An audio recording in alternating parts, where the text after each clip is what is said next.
العلم هو النور الهادي والمفتاح لكل الخير، من يرد الله به خيرا في الدين يفقهه فيدري. نفهم بالعلم القرآن، بالعلم يزيد الإيمان، وبه يمتاز الإنسان. بسم الله الرحمن الرحيم. الحمد لله رب العالمين والعاقبة للمتقين والصلاة والسلام على سيد الأنبياء والمرسلين سيدنا وحبيبنا وحبيب رب العالمين محمد وعلى آله وأصحابه ومن هدى بهديه إلى يوم الدين. علم الحدیث درایتاً، اس کی تعریف کی گئی اس سے قبل سبق میں. اب بیان کیا جا رہا ہے کہ علم حدیث درایت کا موضوع کیا ہے. تو اس سلسلے میں محدثین نے لکھا ہے کہ علم حدیث درایتاً کا موضوع هذا العلم الذي يبحثه هو السند والمتن من حيث التوصل إلى معرفة المقبول من المردود. یعنی علم حدیث درایتاً، اس میں بحث کی جاتی ہے سند اور متن دونوں سے، اس اعتبار سے کہ اس حدیث کے مقبول یا مردود ہونے کی معرفت حاصل کی جا سکے. یہ ہے علم حدیث درایتاً کا موضوع. یعنی حدیث کی سند بھی اور حدیث کا متن بھی، یہ دونوں آقا مدنی صلی اللہ علیہ وسلم سے ثابت ہونے میں مکمل طور پر اصول اور قواعد پر اترتا ہے یا نہیں، اس کی معرفت یہی اس علم کا موضوع ہے، اسی سے اس میں بحث کی جاتی ہے. اب یہاں پر ایک سوال یہ پیدا ہوتا ہے کہ علم حدیث روایتاً اور علم حدیث درایتاً، ان دونوں کا موضوع ایک ہے یا دونوں کا موضوع الگ الگ ہے. تو اس سلسلے میں بیان کیا جاتا ہے کہ علم حدیث درایتاً، جیسا کہ بیان کیا گیا، جس میں بحث کی جاتی ہے حدیث کے مقبول یا مردود ہونے کے اعتبار سے قواعد کی روشنی میں، کہ حدیث مقبول ہے یا حدیث مقبول نہیں ہے، اس کی معرفت قواعد عامہ کی روشنی میں جو اس کے لیے وضع کیے گئے ہیں، اس کے لیے مدون کیے گئے ہیں، کس طرح سے ہو، یہ علم حدیث درایت کا موضوع ہے. اور علم حدیث روایت، اس میں یہ ہوتا ہے کہ یہ اس میں عام ہے گویا کہ، اور علم حدیث روایت یہ خاص ہے جس میں حدیث معین کے بارے میں بحث کی جاتی ہے. بہرحال علم حدیث میں جب درایتاً بحث کی جائے تو اس میں وسعت ہے، اس کی شرح، اس کی سند، اس کے متن، ہر ایک کے اوپر تفصیل سے بحث کی جاتی ہے. اور علم حدیث روایتاً یہ گویا کہ جزئی طور پر اس میں بحث کی جاتی ہے. یہ ایسا ہی ہے جیسا کہ نحو اور اعراب اور فقہ اور اصول فقہ کہ دونوں کے مباحث بہت سارے مشترک ہیں، اور بہت سارے مباحث ایسے ہیں جو اپنے اندر ندرت رکھتے ہیں. کہ علم اعراب یہ نحو ہی کا ایک حصہ ہے، اور فقہ یہ بھی اصول فقہ ہی کا ایک حصہ ہے. البتہ علم نحو میں اصول سے بحث کی جاتی ہے، اور اعراب میں فروع سے بحث کی جاتی ہے. اسی طریقے سے اصول فقہ میں اصول سے بحث کی جاتی ہے، اور فقہ میں اس کی جزیات اور اس کی تفصیلات سے بحث کی جاتی ہے. بالکل یہی فرق ہے علم روایت حدیث اور علم درایت حدیث. اب یہاں پر چونکہ علم حدیث روایت اور درایت کے بارے میں ہم نے کافی چیزیں معلوم کر لی ہے، تو اب ہم یہاں یہ جانتے چلیں کہ علم حدیث کا موضوع کیا ہے. تو علم حدیث کے موضوع کے سلسلے میں بیان کیا جاتا ہے کہ محدثین مختلف رائے رکھتے ہیں. علامہ کرمانی شارح بخاری اور علامہ بدر الدین عینی شارح بخاری، ان کے نزدیک علم حدیث کا موضوع ذات الرسول صلی اللہ علیہ وسلم من حیث انہ رسول اللہ صلی اللہ علیہ وسلم، نبی کریم صلی اللہ علیہ وسلم کی ذات سے بحث آپ کے رسول ہونے کے اعتبار سے، یعنی آپ صلی اللہ علیہ وسلم کے اقوال، آپ کے احوال، ان تمام چیزوں سے علم حدیث میں بحث کی جاتی ہے تشریعی اعتبار سے کہ نبی کریم صلی اللہ علیہ وسلم نے جن باتوں کو بیان کیا ہے اس کی تشریعی حیثیت کیا ہے، اس اعتبار سے بحث کی جاتی ہے۔ اس لیے اس کا موضوع، علم حدیث کا موضوع اللہ کے رسول کی ذات من حیث الرسول ہے۔ اسی طریقے سے بعض حضرات کے نزدیک علم حدیث کا موضوع روایت حدیث رسول اللہ صلی اللہ علیہ وسلم من حیث انہ رسول، یعنی رسول اللہ صلی اللہ علیہ وسلم کی حدیث کی روایت اس حیثیت سے کہ وہ اللہ کے رسول ہے۔ یوں سمجھیے کہ الفاظ کا فرق ہے معمولی سا، ورنہ اس میں بھی یہی بات بیان کی جا رہی ہے، صرف اتنا فرق ہے کہ وہاں پر ذات رسول کو علم حدیث کا موضوع قرار دیا گیا من حیث الرسول، اور یہاں پر روایت حدیث رسول کو موضوع بنایا گیا من حیث انہ رسول، یعنی آپ صلی اللہ علیہ وسلم کے رسول ہونے کی حیثیت سے۔ بعض حضرات کے نزدیک علم حدیث کا موضوع اقوال رسول اللہ صلی اللہ علیہ وسلم وافعالہ واحوالہ من حیث انہ رسول، آپ صلی اللہ علیہ وسلم کے اقوال، آپ کے احوال، آپ کے افعال، یہ علم حدیث کا موضوع ہے آپ کے رسول ہونے کی حیثیت سے۔ اسی طریقے سے علم حدیث کا موضوع شیخ الحدیث حضرت مولانا زکریا صاحب نور اللہ مرقدہ نے یہ بیان کیا ہے، الروایات والمرویات من حیث الاتصال والانقطاع،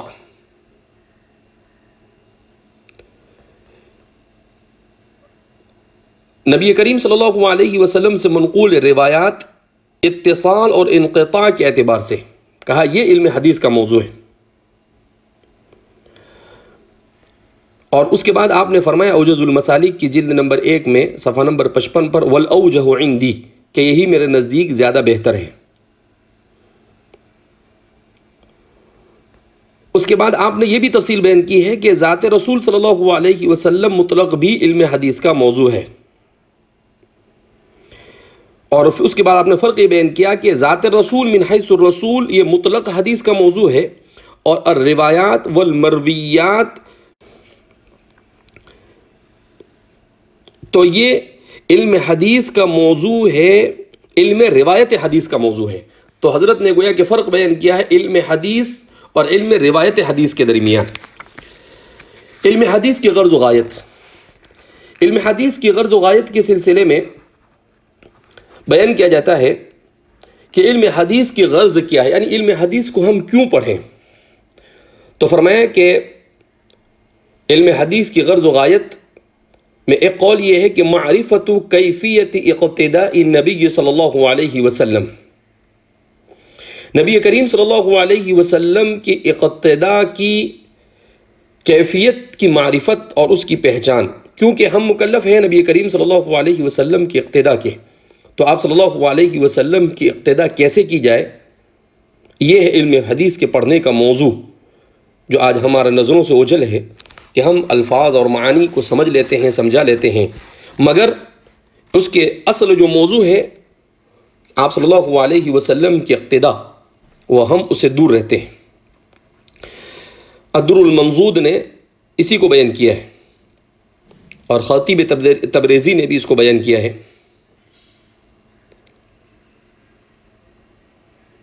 اسی لیے خطیب تبریزی نے بہت اچھی بات بیان کی ہے کہ فَإِنَّ التَّمَسُّكَ بِهَدِيهِ لَا يَتَسَبَّبُ إِلَّا بِالْإِقْتِفَاءِ، آپ صلی اللہ علیہ وسلم کے فرامین کی معرفت کے بغیر آپ صلی اللہ علیہ وسلم کی اقتداء ممکن نہیں ہے۔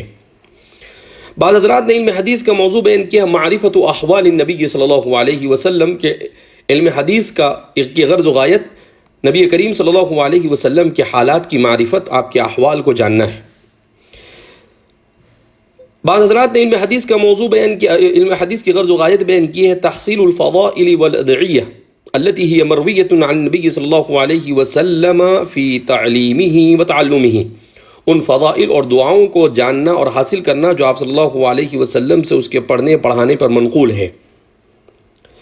مثلا یہ کہ نبی کریم صلی اللہ علیہ وسلم نے ارشاد فرمایا عن ابن عباس قال قال رسول الله صلى الله عليه وسلم اللهم ارحم خلفائي قلنا وما خلفاؤك ومن خلفاؤك يا رسول الله قال الذين يرون احاديثي ويعلمونها الناس رواه الطبراني۔ اللہ کے رسول صلی اللہ علیہ وسلم نے ارشاد فرمایا کہ اللہ میرے خلفاء پر رحم فرما۔ کسی نے سوال کیا آپ کے خلفاء کون ہیں؟ تو آپ صلی اللہ علیہ وسلم نے ارشاد فرمایا میرے خلفاء وہ لوگ ہیں جو میری احادیث کو نقل کرتے ہیں اور ان کو لوگوں کو سکھاتے ہیں۔ گویا جماعت محدثین اور اساتذہ حدیث خلفاء رسول صلی اللہ علیہ وسلم کو ہے۔ اس حدیث سے علم حدیث کو سیکھنے کی فضیلت بھی معلوم ہوتی ہے۔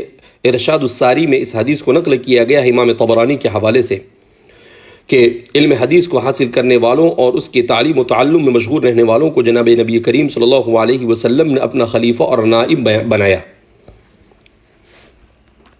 اسی طرح سے ایک روایت ہے کہ آپ صلی اللہ علیہ وسلم نے ارشاد فرمایا نضر اللہ عبدا سمع مقالتی فحفظها ووعاها وأداها فرب حامل فقه غیر فقیہ ورب حامل فقه الى من هو افقه منه۔ اللہ تعالیٰ اس بندے کو سرسبز و شاداب رکھے جو میری بات کو سنے، یاد کرے اور اس کو محفوظ رکھے، پھر دوسروں تک پہنچائے۔ بسا اوقات حاصل کرنے والا یعنی سننے والا زیادہ سمجھدار ہوتا ہے۔ اس حدیث پاک میں نبی کریم صلی اللہ علیہ وسلم نے حدیث پاک کی تعلیم و تعلم پر فضیلت بیان فرمائی ہے، اور ایسے لوگوں کو آپ صلی اللہ علیہ وسلم نے نظارت باطنی و ظاہری دونوں کی دعا دی ہے۔ ہم علم حدیث کو اسی وجہ سے پڑھتے اور پڑھاتے ہیں تاکہ اللہ تعالی ہمیں بھی یہ نور عطا فرمائے۔ بہرحال تو علم حدیث کے غرض و غایت یہی ہے کہ آپ صلی اللہ علیہ وسلم کے احوال اور اقوال کو جان کر آپ کی اقتدا کی جائے۔ علم حدیث کی غرض و غایت کو جاننے کے بعد علم حدیث کا ما به الاستمداد، کہ علم حدیث کو علم حدیث کیوں کہا جاتا ہے؟ تو فرماتے ہیں کہ ما به الاستمداد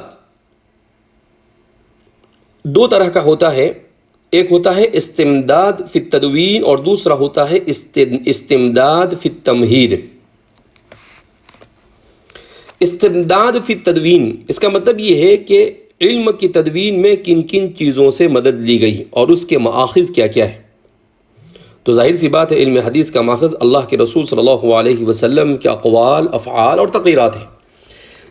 استمداد فی التفہیم اس کا مطلب یہ ہے کہ اس فن کو سمجھنے میں یا اس فن کی کوئی کتاب سمجھنے میں کن چیزوں سے مدد لی جائے گی۔ مثلا مشکات المصابیح ہے تو اس کو سمجھنے میں شروحات سے مدد لی جائے گی، تو گویا استمداد فی التفہیم کے ذیل میں شروحات کا تذکرہ ملے گا۔ تو علم حدیث کا ماخذ فی التفہیم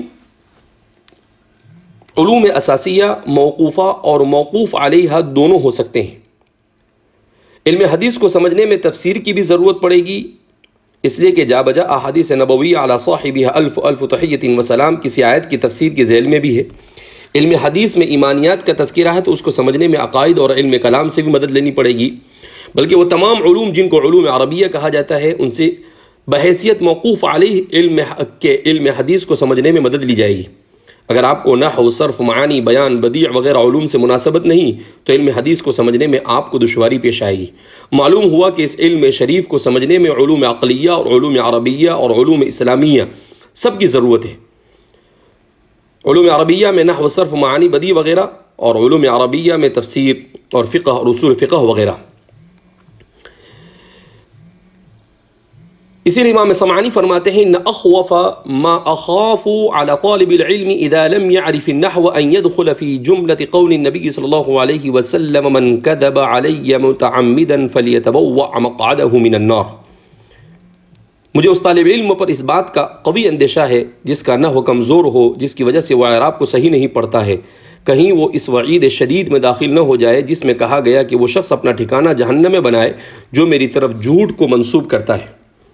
اعراب پڑھنے میں لوگ نحوی اور صرفی غلطیاں کرتے ہیں اور اشتقاق کی بھی غلطی کرتے ہیں، اور نعوذ باللہ بعض لوگ اتنی شدید غلطی کرتے ہیں کہ اگر اس نے قصداً اپنا مقصد حاصل کرنے کے لیے ایسا کیا تو اندیشہ ہے کہ کہیں اس پر کفر کا فتویٰ نہ لگ جائے۔